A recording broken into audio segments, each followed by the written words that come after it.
Once again, greetings in the name of our Lord and Savior Jesus Christ. ప్రభు అయిన యేసుక్రీస్తు నామములో మీకు అందరికీ నా శుభములు. Please turn your Bibles to Romans 7th chapter. Those who are here in person and those who are watching online. ప్రియ సహోదరుడా, ప్రియ సహోదరి, నీతోనే మాట్లాడుతున్నాను. మరి Romans 7th chapter తీసి ఓపెన్గా ఉంచండి. I'm going to share a few thoughts from Romans 7th chapter. అయితే జనరల్గా మనము వాక్యాన్ని అందించేటప్పుడు ఏ టాపిక్ మీద మాట్లాడుతున్నారు, దీనికి ఏమైనా టైటిల్ ఉందా అని అన్న కుతూహలం అందరిలో ఉంటుంది కదా. సో బేసిక్గా మరి నేను షేర్ చేయబోయే sermon, the title of my sermon today is Bearing Fruit for God. It's not bearing fruit for ourselves. God always blesses us and then says like, be fruitful and multiply, right? So, but today's sermon and the thoughts basically bearing fruit for God. అదే తెలుగులో అయితే దేవుని కొరకు ఫలించటం. So those who have Bibles in front of you, please read verse 4 with me, or you read either Telugu or English, and whatever that you read, the rest I'll read in different language the same verse. 7:4.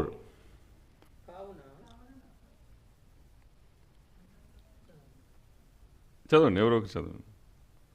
కావున నా సహోదరులారా, మనము దేవుని కొరకు ఫలమును ఫలించినట్లు మృతుల్లో నుండి లేపబడిన క్రీస్తు అను వేరొకని చేరుటకై మీరును ఆయన శరీరం ద్వారా ధర్మశాస్త్రము విషయమై మృతులైతిరి. Thank you Suresh. మరి we have brothers and sisters who do not understand Telugu. Priya is well known, familiar with Telugu, but not brother Prabhakar. He knows only Emandi Bonnara. So kabatti I'll share in between in English also. At least you get the gist of the message, not the entirety, but so the 7th chapter verse 4, it says, likewise my brothers, you also have died to the law through the body of Christ, so that you may belong to another, to him who has been raised from the dead, in order that we may bear fruit for God. Fruit for God. కావున సహోదరులారా, మనం దేవుని కొరకు ఫలమును ఫలించినట్లు మృతుల్లో నుండి లేపబడిన క్రీస్తు అను వేరొకని చేరుటకై మీరును ఆయన శరీరము ద్వారా ధర్మశాస్త్రము విషయమై మృతులైతిరి. తలలు వంచి కండ్లు మూసుకున్నట్లయితే చిన్న ప్రార్థన చేసుకుందాం. పరలోకమున్న మా తండ్రి, మా పరమ తండ్రి, మా తండ్రి, తండ్రి, కుమార, పరిశుద్ధాత్మ, త్రియేక దేవ. ఆది యందు వాక్యముండెను, వాక్యము దేవుని యుద్ధుండెను, వాక్యము దేవుడే ఉండెను. మరొక సమయంలో నేను మరి అపోస్తుడైన పౌలు రోమీయులకు రాస్తూ మరి వ్రాసిన మరి విషయాల్ని, ఈ 7th చాప్టర్లోని విషయాల్ని కొన్ని ధ్యానించబోతున్నాం.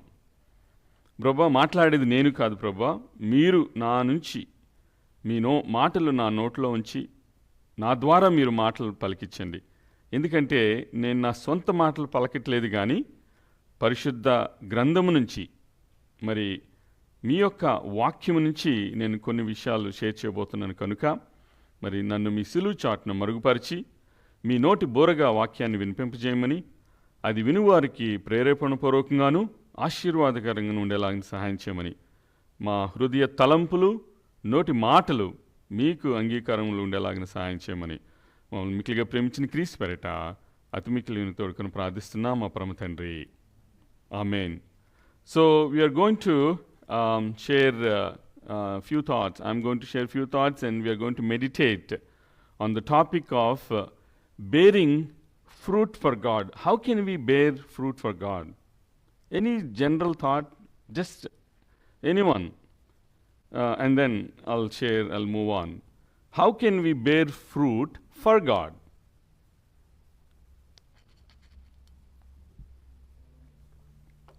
Yes, praise the Lord. Thank you. Hallelujah.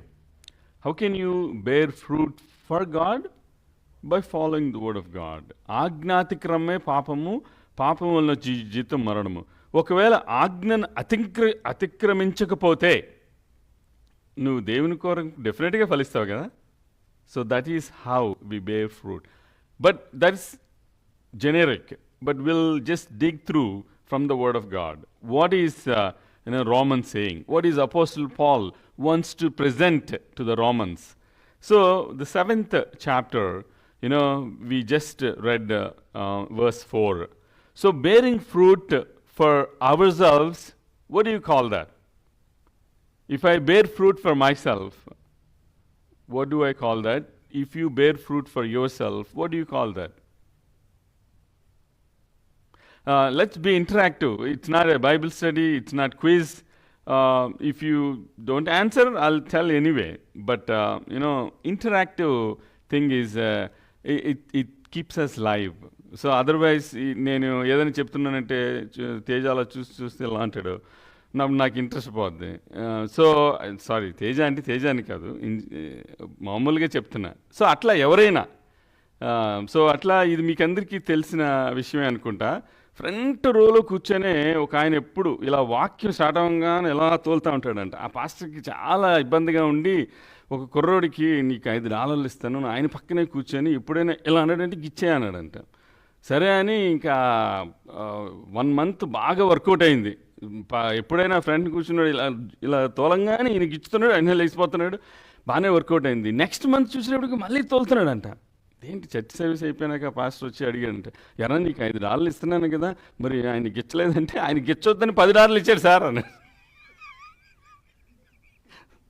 So ఇట్లా ఎలా ఉంటుందంటే ఇంటరాక్టివ్గా లేకపోతే ఏదో వర్చువల్గా కంప్యూటర్ వైపు చూసి మాట్లాడినట్టుగా ఉంటుంది. సో కాబట్టి మధ్య మధ్యలో క్వశ్చన్స్ అడుగుతాను, మీరు ఏమనుకోద్దు. కొంతమంది అంటారు చెప్పుకుంటూ వెళ్ళిపోండి అన్న అంటారు కొంతమంది. సో అట్లా చెప్పుకుంటూ వెళ్ళిపోతే ఏదో గోళ్ళకి తలుపులకి కిటికీలకి చెప్పినట్టు ఉంటుంది. సో కాబట్టి so bearing fruit for ourselves is called prosperity.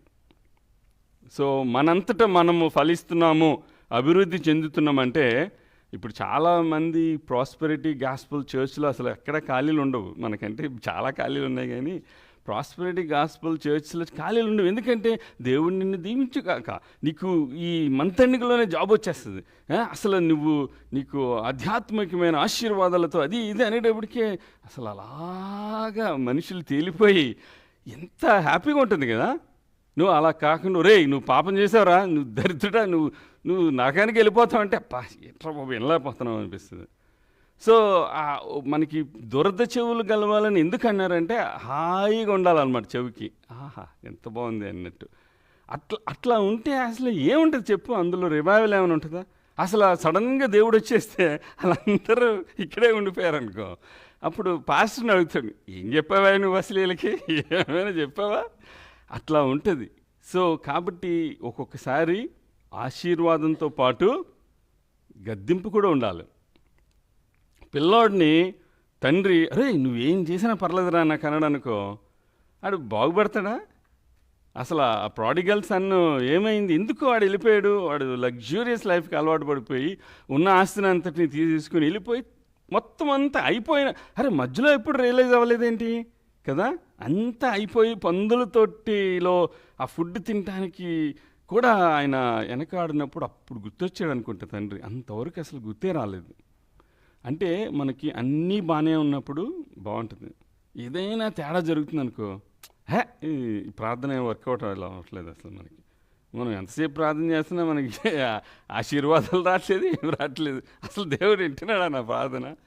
ఒక్కొక్కసారి అపవాది ఎట్లాగా తీసుకొస్తాడంటే నువ్వు చేసింది ఆయన ఇన్నట్టే ఉందిలే అనేటప్పుడు ఇంకా అవునా అయితే మన ప్రార్థన ఆయన ఇంట్లేదు అనమాట, ఇంక చేయటం అవసరమా? అట్లా ఉంటుంది మన mind game.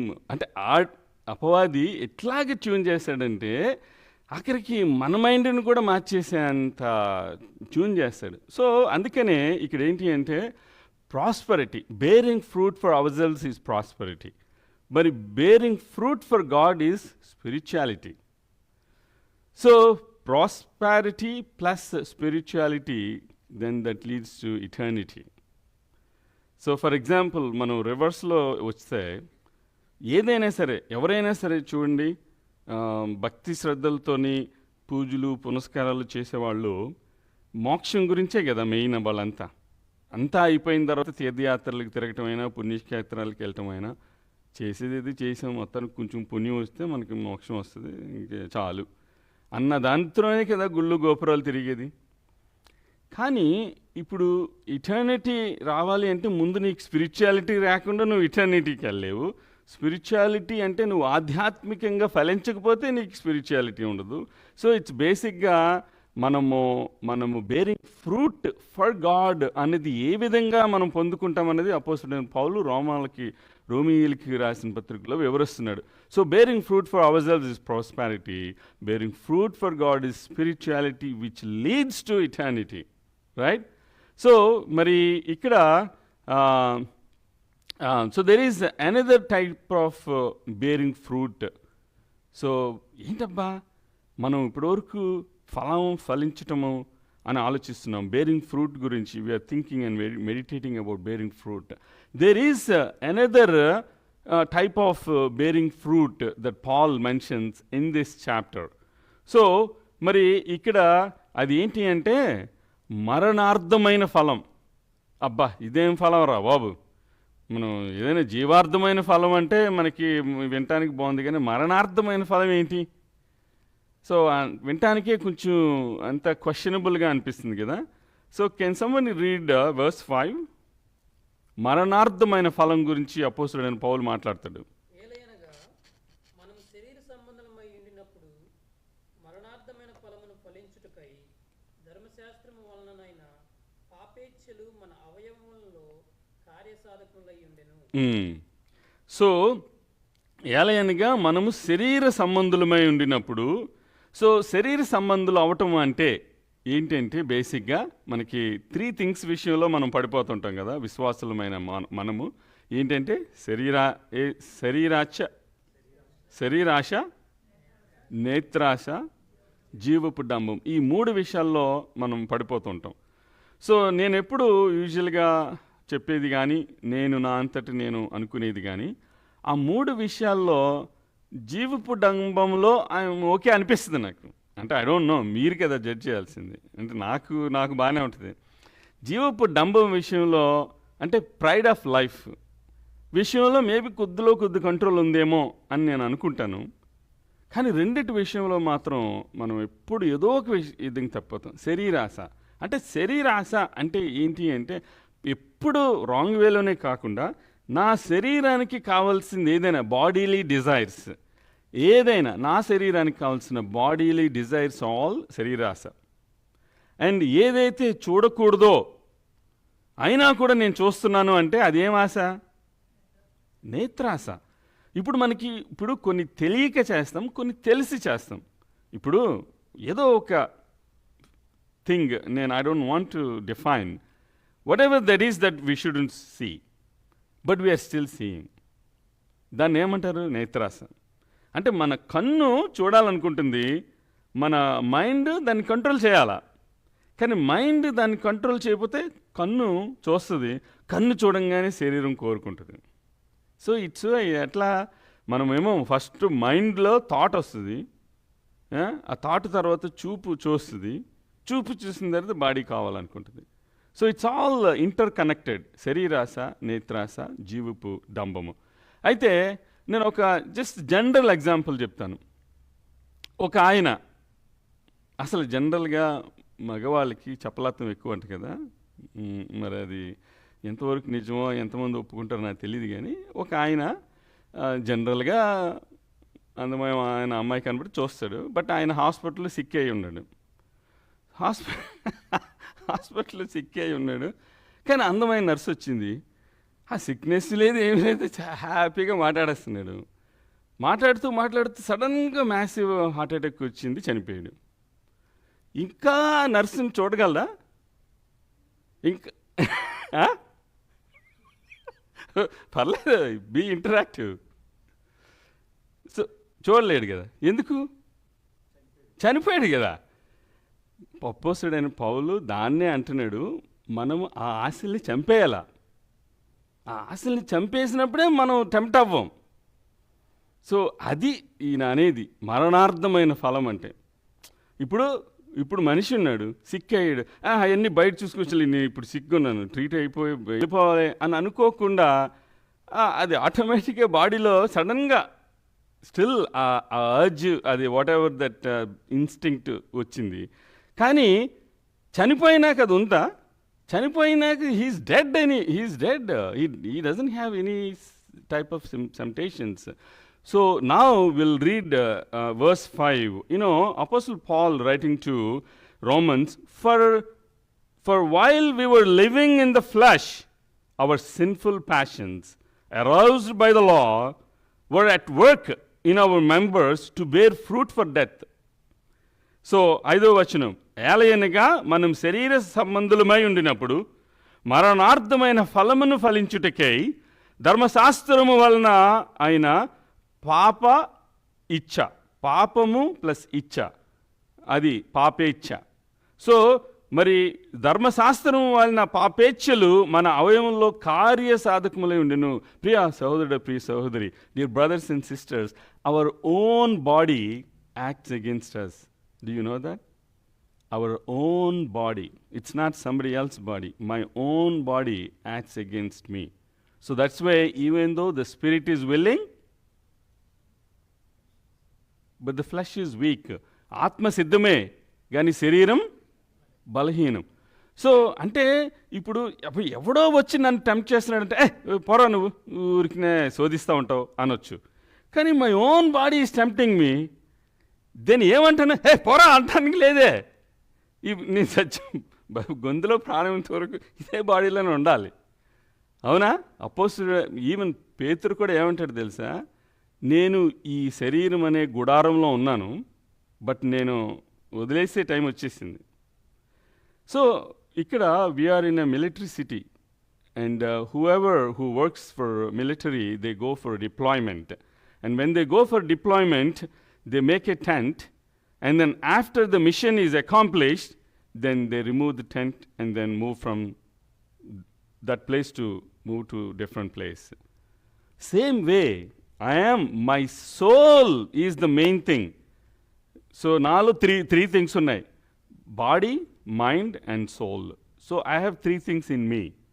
So the body is so this is my tumbler, but what is inside is water.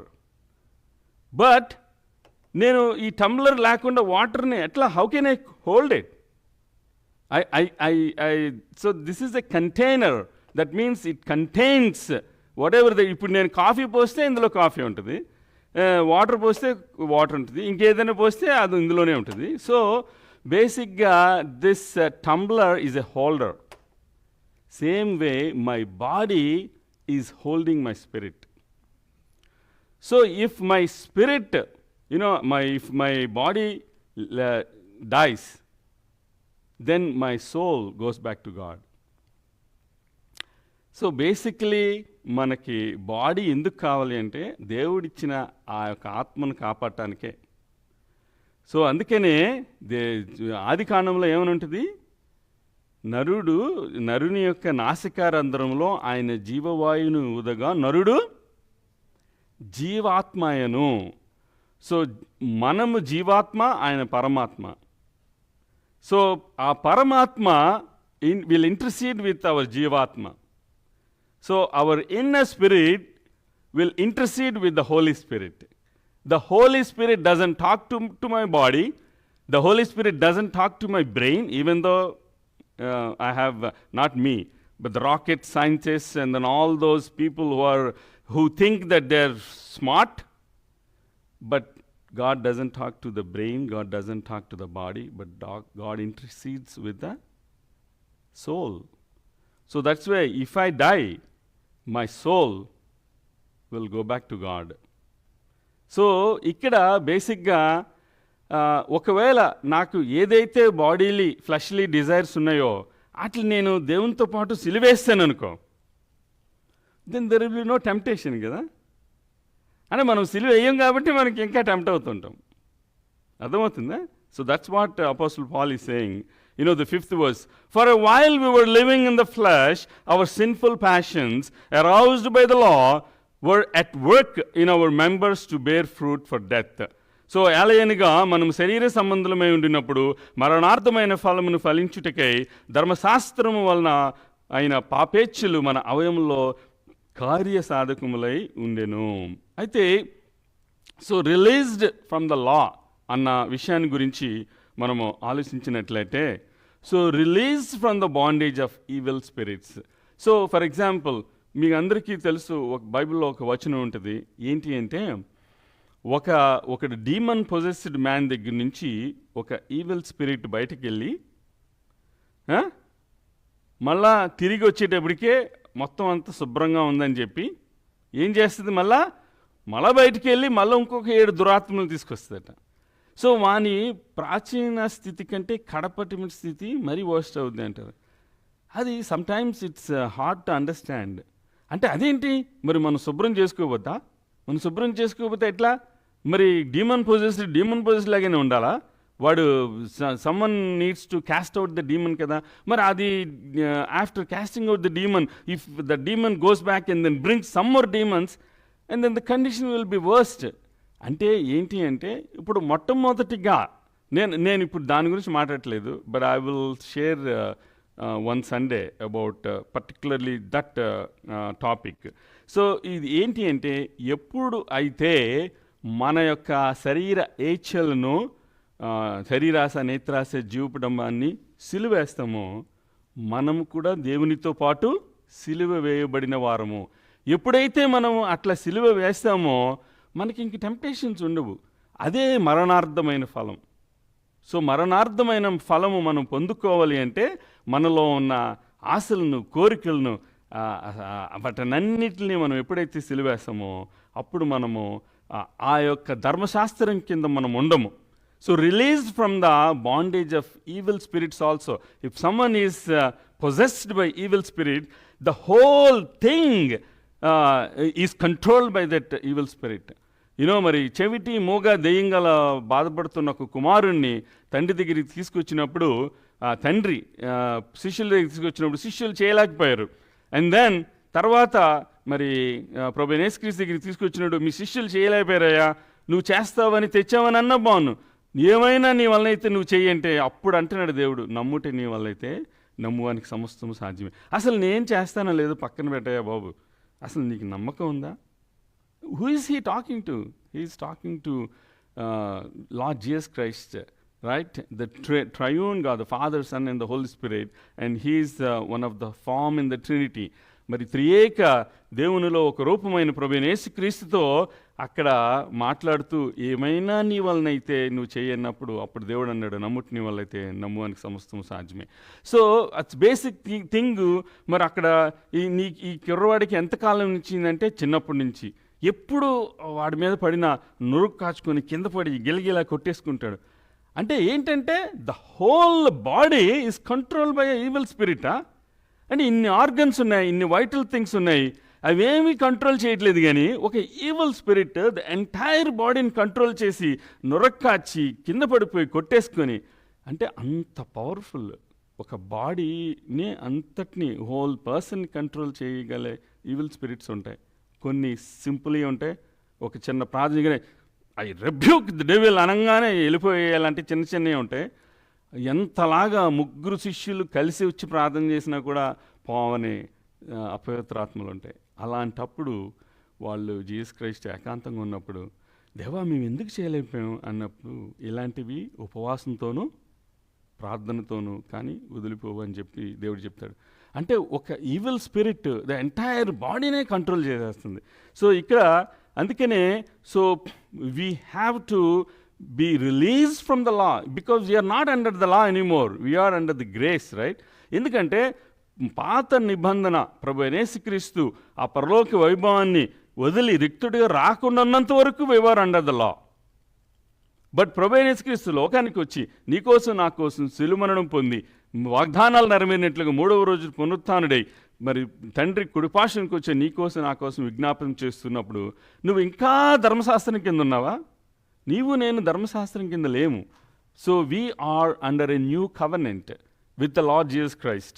So we have to be released from the bondage of evil spirits.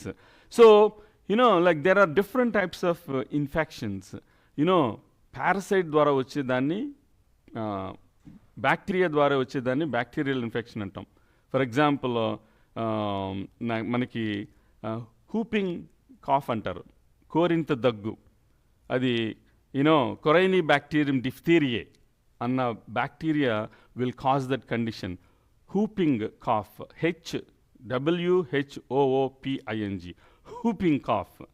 So కోరింత దగ్గు అది బ్యాక్టీరియల్ ఇన్ఫెక్షన్ ద్వారా వస్తుంది. Okay, మనకి Covid వచ్చింది. Is that bacteria are virus? Virus ద్వారా వచ్చేది viral infection. కానీ పారసైట్ ద్వారా వచ్చేది పారసైటిక్ infestation.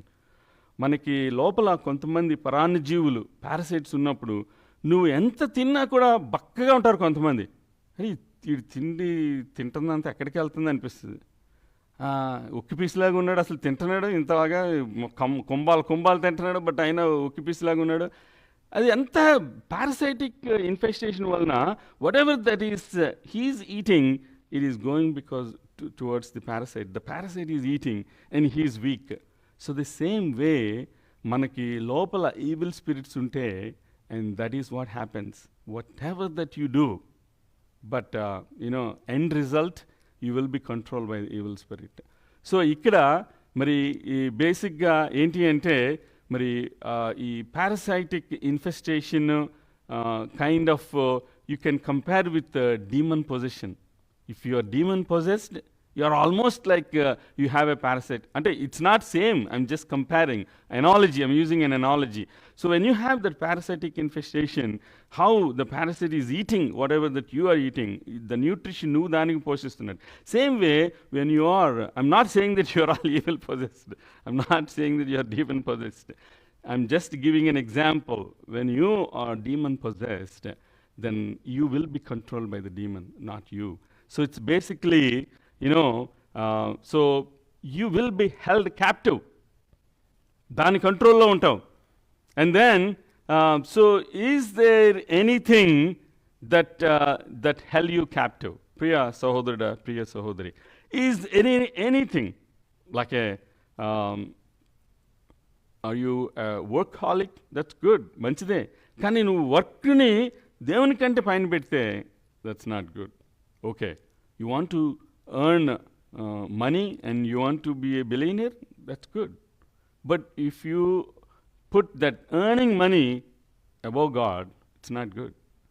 Whatever that you have, if you are giving preference over the God, that leads you to destruction.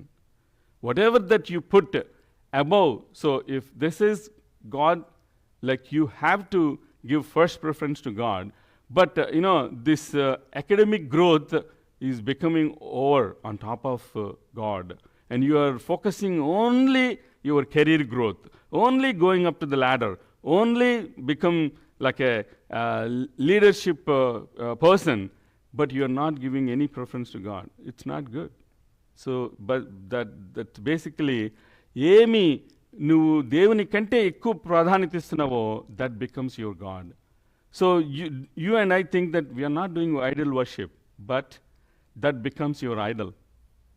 And then you give preference over the God. Say for example, you have 6 to 7 quiet time. But 6 to 7 quiet time is taken up by your work or family or whatever, your stocks or whatever the things that is stealing your quiet time. Then you are giving importance to what? You are giving importance to whatever that is, you are giving preference over God. That becomes your idol. So here, so it's basically, sometimes some things will held as, captive. And is there anything that is, that held you captive? So, మనకి ఓ పాట ఉంది కదా, బందీనైపోయా అని. So ఏదైనా మరి విషయంలో నువ్వు బందీ అయిపోయావా? మరి పాపానికి బందీ అయిపోయావా? దేవుని విషయంలో నిర్బంధింపబడ్డావా? సో ఇక్కడ మరి ఫర్ ఎగ్జాంపుల్ మనకి ఫ్రంట్ యార్డ్ అయినా బ్యాక్ యార్డ్ అయినా ఒక సర్టెన్ లెవెల్, ఇప్పుడు ఇది గ్రాస్ అనుకోండి, ఇంత సర్టెన్ లెవెల్ వరకు పెరిగిపోయింది అంటే మన హోమ్ ఓనర్స్ అసోసియేషన్ వాళ్ళు రౌండ్స్ వేసి ఇంతవరకు గ్రాస్ వచ్చినా ఇది కట్ చేయట్లేదంటే టికెట్ ఇస్తారు, తెలుసు కదా మీకు, you know that right.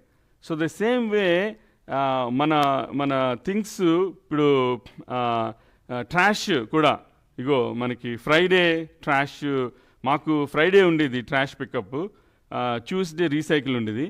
somehow they switched. Now Tuesday is the trash pickup and then the Friday is the recycle pickup. And then also even ఫిషింగ్కి వెళ్ళేవాళ్ళు, ఒక ఆయన నేను న్యూయార్క్లో వెళ్ళినప్పుడు కష్టపడి గంట తర్వాత ఒక చేపను పట్టాడు, ఇలాగ కొలిసాడు, వెంటనే మళ్ళీ నీళ్ళు వేసేసాడు. నాకు క్యూరియాసిటీ తట్టుకోలేక నేను వెళ్ళి అడిగాను, ఇంతసేపు ఒకటే కదా ఫిష్ పడింది, కొలిచేసి మళ్ళీ పడిసేవేంటి అంటే, ఇక్కడ కెమెరాస్ ఉంటాయి చూసావా అన్నాడు. ఉంటే ఏంటి అన్న అంటే, లెస్ దాన్ 21 సెంటీమీటర్స్ కంటే నువ్వు ఫిష్ పట్టి ఉంచుకున్నావంటే they will remove your licence అన్నాడు. అంటే ఐ స్టిల్ గ్రోయింగ్, నువ్వు అలాంటి ఫిష్ని నువ్వు నీళ్ళల్లో వదిలేయాలన్నమాట. అట్లాంటి కొన్ని రూల్స్ ఉంటాయి. సో అట్లా ఇక్కడ మనము ఏంటి అంటే ఈ 7th chapter you know first verse నుంచి 6th వర్స్ వరకు మనం చదివితే అక్కడ ఏంటంటే రోమాలోని క్రైస్తవులకు మరి వాళ్ళ రోమన్ లా గురించి తెలుసు, రోమీయ చట్టం. మరి అట్లాగే వాళ్ళు చాలామంది లైక్ జుడాయిజం నుంచి క్రిస్టియానిటీలోకి వచ్చారు. So Jews they are transformed into Christianity. So అట్లా వాళ్ళు బాగా they are well familiar with Mosaic law, మోషే ధర్మశాస్త్రం గురించి వాళ్ళకి బాగా తెలుసు. సో అందుకనే ఏ ధర్మశాస్త్రం అయినా కూడా మరణించిన వ్యక్తి మీద అధికారం చలాయించలేదు. ఇప్పుడు ఇందాకే మనం టెంప్టేషన్ గురించి మాట్లాడుకున్నాం. నువ్వు ఎన్ని టెంప్టేషన్స్ ఉన్నా నువ్వు బతుకులో గొంతులో ప్రాణం ఉన్నంత వరకే నీకు టెంప్టేషన్స్, నువ్వు చచ్చిపోయిన తర్వాత నీకు ఇంకేం టెంప్టేషన్స్ ఉంటాయి. సో అందుకనే అంటే మన పాపపు ఏచ్చులను, శరీరాస నేత్రాస జీవపు డంబాన్ని మనం సిలువుకి కొట్టి సిలువు వేసేస్తే అప్పుడు మనం వాటికి మనం దూరంగా ఉంటాము అన్న విషయాన్ని అపోస్తుడైన పౌలు జ్ఞాపకం చేస్తున్నాడు. నేను I'm reading from 1st verse to 6th verse. Please turn your Bibles, keep your Bibles open, 7th chapter. I'm reading starting from verse 1. 7th chapter, 1st verse, it says, or do you not... So starting with or, that means there is a continuity from the 6th chapter, but we are not going there. But starting from first verse, it says, or do you not know, brothers, for I am speaking to those who know the law, that the law is binding on a person only as long as he lives. For a married woman is bound by law to her husband while he lives. But if her husband dies, she is released from the law of marriage. Accordingly, she will be called an adulteress if she lives with another man while her husband is alive. But if her husband dies, she is free from that law, and if she marries another man, she is not an adulteress. Likewise, my brothers, you also have died to the law through the body of Christ, so that you may belong to another, to him who has been raised from the dead, in order that we may bear fruit for God. So, while we were living in the flesh, our sinful passions, aroused by the law, were at work in our members to bear fruit for death. But now we are released from the law, having died to that which held us captive, so that we serve in the new way of the Spirit and not in the old way of the written code. So ఇక్కడ మరి first verse నుంచి 6th verse గమనించాం. అయితే మరి ఇక్కడ previous చాప్టర్లో ఒక మంచి మాట ఉంటుంది. If someone can read 6th chapter 14th verse. Can someone read 6th chapter 14th verse? For sin will have no dominion Yes. So, 14th verse is reminding us, for sin will have no dominion over you, since you are not under the law, but under grace. So మరి మీరు కృపకే గాని ధర్మశాస్త్రమునకు లోనైన వారు car గనుక పాపము మీ మీద ప్రభుత్వము చేయదు. అంటే ఎవరి మీద పాపం ప్రభుత్వం చేస్తుందో అంటే దాని అర్థం ఏంటి? వాళ్ళు ఇంకా శరీరాశ, నేత్రాశ, జీవపు డంబంలోనే ఉన్నారే తప్ప వాళ్ళ యొక్క పాపేచ్ఛల్ని సిలువుకి కొట్టి వాటిని చంపట్లేదు. ఇంకా ఆ మరణార్థమైన ఫలం మనలో లేదు కాబట్టి we still have that bodily desires. So అందుకనే మీరు కృపకే గాని ధర్మశాస్త్రములోనే వారు కారు కనుక పాపము మీ మీద ప్రభుత్వము చేయదు. మరి ఇక్కడ మరి 7th verse ఇందాకే మనము 4 and 5 మనం చూసాం కదా. ఏంటంటే విశ్వాసులు ప్రాచీన స్వభావానికి మరణించాలి. ప్రాచీన స్వభావం అంటే చెప్పడం బాగానే ఉంటుందయ్యా బాబు, ప్రాచీన స్వభావానికి ఎలా మరణిస్తాం? How can we die with that old thing, old flesh? ప్రాచీన స్వభావానికి మరి మరణించడం అంటే మరి 6th chapterలో కొన్ని మంచి మాటలు ఉన్నాయి. I'm going to read it to you. So 6th chapter verses 2 to 6 యాక్చువల్గా మనము 6th chapter 2 to 6 చదివితే, by no means how can we who died to sin still live in it? Do you not know that all of us who have been baptized into Christ Jesus were baptized into his death?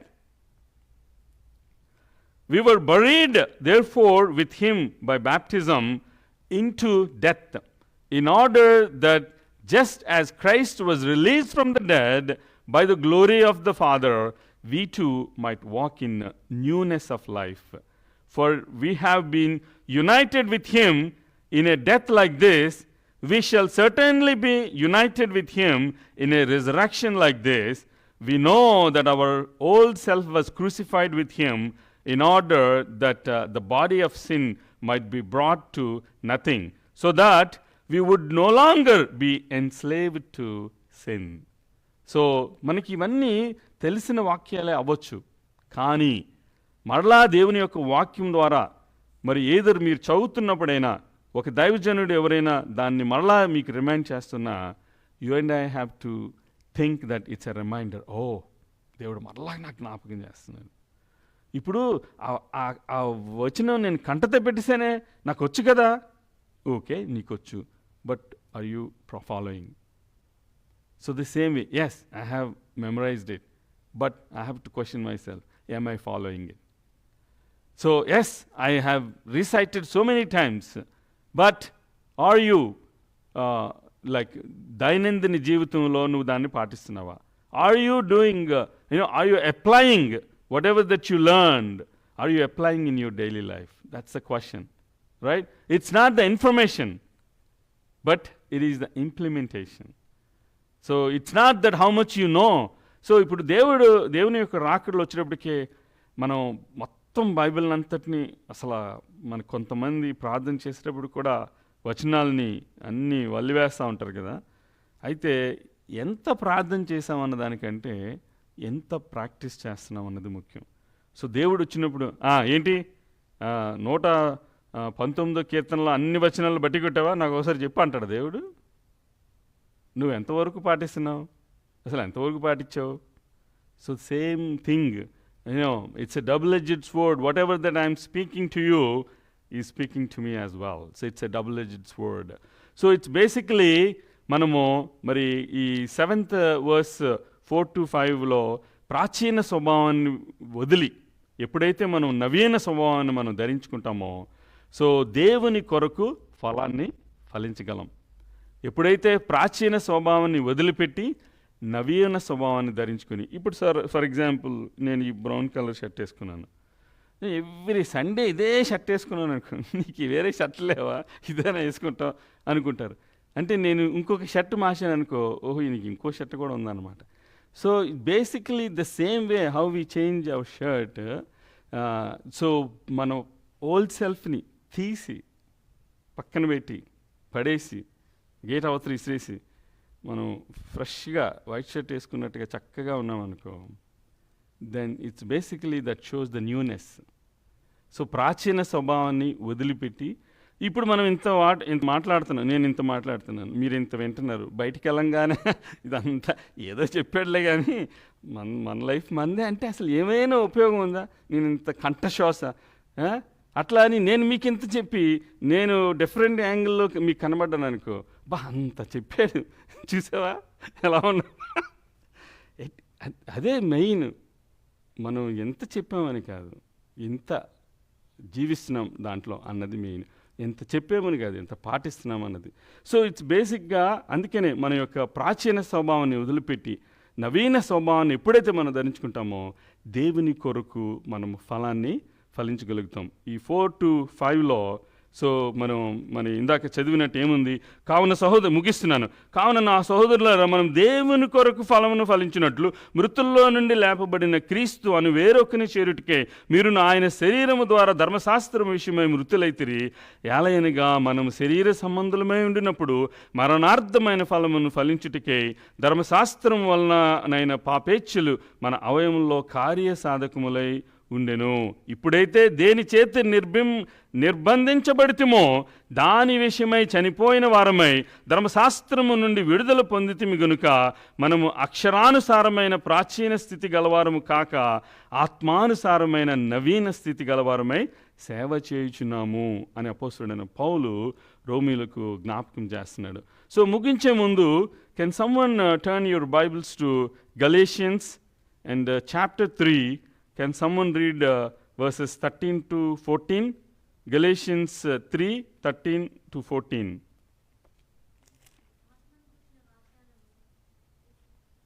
Yeah.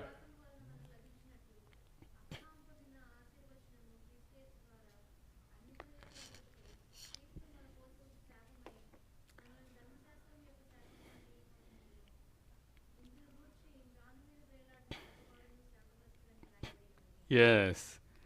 So 14th వర్స్లో ఇప్పుడు Lydia చదివినట్లుగా 14th వర్స్లో I'm actually ఈ ఇంగ్లీష్లో అయితే కంబైన్డ్గా ఉంది కాబట్టి I'm reading from verse 13. Christ redeemed us from the curse of the law by becoming a curse for us. For it is written, cursed is everyone who is hanged on a tree, so that in Christ Jesus the blessing of Abraham might come to the Gentiles, so that we might receive the promised Spirit through faith. ఆత్మను గూర్చిన వాగ్దానము విశ్వాసము వలన మనకు లభించినట్లు అబ్రహాము పొందిన ఆశీర్వాదమునకు క్రీస్తు యేసు ద్వారా అన్యజనులకు కలుగుటకై క్రీస్తు మన కోసము శాపమై మనలను ధర్మశాస్త్రము యొక్క శాపము నుండి విమోచించెను. ఇందును గూర్చి మ్రాను మీద వ్రేలాడిన ప్రతివాడును శాపగ్రస్తుడు అని వ్రాయబడి ఉన్నది. మరి అట్లాగే ఇంకొక మంచి మాట ఉంటుంది, అపోస్తలుడైన పౌలు కొలస్సీయులకు రాస్తూ అంటాడు. కొలోషియన్స్ 2:14 ఒకసారి చూస్తారా? కొలోషియన్స్ 2:14. ప్రభాకర్ ప్రియా ఒకసారి చదవండి ఇంగ్లీష్లో.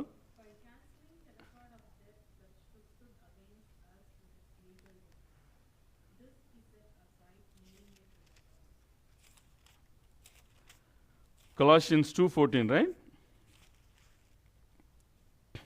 Yes.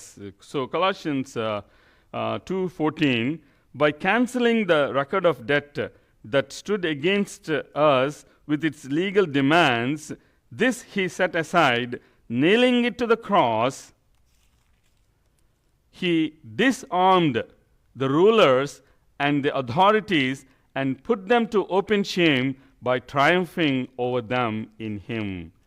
సో మరియు అపరాధముల వలనను శరీరమందు సున్నతి పొందక ఉండుట వలనను మీరు మృతులై ఉండగా దేవుడు వ్రాతరూపకమైన ఆజ్ఞల వలన మన మీద రుణముగాను మనకు విరోధముగాను నుండిన పత్రమును మేకులతో సిలువకు కొట్టి దాని మీద చేవ్రాతను తుడిచివేసి మనకు అడ్డము లేకుండా దానిని ఎత్తివేసి మన అపరాధములన్నిటినీ క్షమించి ఆయనతో కూడా మిమ్మును జీవింపజేసెను. ఆయన ప్రధానులను అధికారులను నిరాయుధులుగా చేసి సిలువ చేత జయోత్సవముతో వారిని పట్టి తెచ్చి బాహాటముగా వేడుకకు కనపరచెను. అంటే చేయాల్సిందంతా దేవుడు చేసేసాడు. మనం ఏమీ అంత అంటే మొత్తం అంతా మీ మీదే పెట్టేసి మన మీద పెట్టేసి దేవుడు ఏమీ అక్కడ సింహాసనం మీద కూర్చోట్లేదు. ఆయన చేయాల్సిన ఇంత చేసి ఏమీ లేదు. నేను వేసిన బాటలో నడవమంటే మనకే ఇప్పుడు ఎంతో కష్టం. అబ్బా, ఏదో మొత్తం అంతా ఆ సిలువ భారం అంతా, ఆ రక్షణ భారం అంతా మన మీదే ఉన్నట్టు, మనమే మొత్తం అంతా బండిని లాగెత్తున్నట్టు. చేయాల్సినందంతా ఆయన చేసి కూడా మనకి అప్పగించిన పని మాత్రం మనం చేయలేకపోతున్నాం. సో ఇక్కడ మరి చివరిగా ఇక్కడ 6th verseలో మరి అక్షరానుసారమైన ప్రాచీన స్థితి గలవారంగా ఉండకుండా కొత్త సృష్టిగా పరిశుద్ధాత్మ వలన మరి కొత్త శక్తితో నవీన స్థితిని మనం పొందుకున్నప్పుడు ఆయన సేవ మనం చేయగలుగుతాం. సో 6th verseలో మరి 7:6లో ఏముంది ఒకసారి చదవండి. ఇప్పుడైతే దేని చేత నిర్బంధింపబడితమో దాని విషయమై చనిపోయిన వారమై ధర్మశాస్త్రం నుండి విడుదల పొందితం గనుక మనం అక్షరానుసారమైన ప్రాచీన స్థితి కలవారము కాక ఆత్మానుసారమైన నవీన స్థితి కలవారమై సేవ చేయుచున్నాము. Yes, praise the Lord. So I will get back to this point and then I close. But before that, can someone read 6:6? 6:6.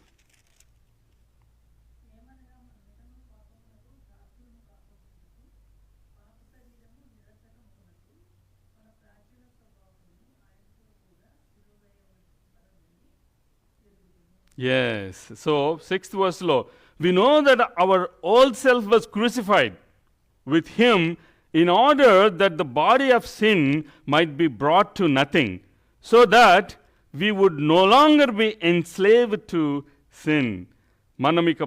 మనమికను పాపము నాకు దాసులము కాకుండుటకును పాప శరీరము నిరర్ధకమగునట్లు మన ప్రాచీన స్వభావము ఆయనతో కూడా సిలువ వేయబడినని ఎరుగుదుము. I'm closing with 7:7 now. So turn your Bibles to 7:6. 7:6తో నేను క్లోజ్ చేయబోతున్నాను. So but now we are released from the law, having died to that which held us captive, so that we serve in the new way of the Spirit and not in the old way of the written code. ఇప్పుడైతే దేని చేత నిర్బంధింపబడితిమో దాని విషయమై చనిపోయిన వారమై ధర్మశాస్త్రము నుండి విడుదల పొందితిమి గనుక మనము అక్షరానుసారమైన ప్రాచీన స్థితి గలవారము కాక ఆత్మానుసారమైన నవీన స్థితి గలవారమై సేవ చేయుచున్నాము. దేవుడి వాక్యమును మరి కొద్ది మాటలను మన ఆత్మీయ మేలు నిమిత్తమై దీవించునుగాక. తలలు వంచి కళ్ళు మూసుకున్నట్లయితే చిన్న ప్రార్థన చేసుకుందాం. పరలోకమున్న మా తండ్రి, మా పరమ తండ్రి, మా తండ్రి, తండ్రి, కుమార, పరిశుద్ధాత్మ త్రియేక దేవ, నాయన ఎన్ని వాక్యాలు విన్నప్పటికీ, ఎన్ని వాక్యాలు ధ్యానించినప్పటికీ, నాయన ప్రభు ఎంత ప్రార్థన చేసినప్పటికీ మేము నవీన స్వభావం ధరించుకోకుండా ఇంకా ప్రాచీన స్వభావంతో ఉంటే మరి ప్రభువా అన్నవాడు పరలోక రాజ్యం ప్రవేశించడు, కానీ నా తండ్రి చిత్తానుసారంగా చేయువాడే మరి పరలోకంలో ప్రవేశించునని మీరు అన్నట్లుగా మేము ఇందాక ప్రభా లిడియా ప్రార్థన చేసినట్లు అలవాటుగా వాక్యం వినటం అలవాటుగా కానివ్వకు, పాట పాడటం అలవాటుగా పాడొద్దు, మరి అట్లాగే ప్రార్థన అలవాటుగా ప్రార్థన చేయొద్దు. మరి ఇక్కడ మేము నైనా ఆ యొక్క ప్రాచీన స్వభావాన్ని వదిలిపెట్టి నవీన స్వభావాన్ని ధరించుకోకపోతే ఏమి చేసినా కూడా వృధా ప్రయత్నమే. మరి ఒక సమయంలో మరి మేము ప్రభా తండ్రి నాయనా ఈ అపోస్తలుడైన పౌలు రోమీయులకు రాసిన విషయాల్ని 7వ మరి అధ్యాయంలో కొన్ని విషయాలను ధ్యానించాం. మరి ప్రభా తండ్రి నాయనా హెల్ప్ us టు బీ నాయనా productive Help us to bear fruit for you, Lord. I ask all these prayers in the most precious name of my Lord and Savior Jesus Christ. Amen. మరి ఒక సమయంలో I'm going to do a new thing today. I'm just going to explain. Before we partake in the communion, I request Chandani auntie and Suresh. So I'm going to pray for the body of Jesus Christ and the blood of Jesus Christ. And then I'll hand over 1 cup to Chandani auntie and 1 cup to Suresh. And then Chandani auntie will pray for me and will give me 1 cup. And then the rest of the things will be distributed to the congregation. But we will take it together. So don't take it as soon as you receive the cup, but we will take it together. And in order to prepare our hearts and minds, we're going to sing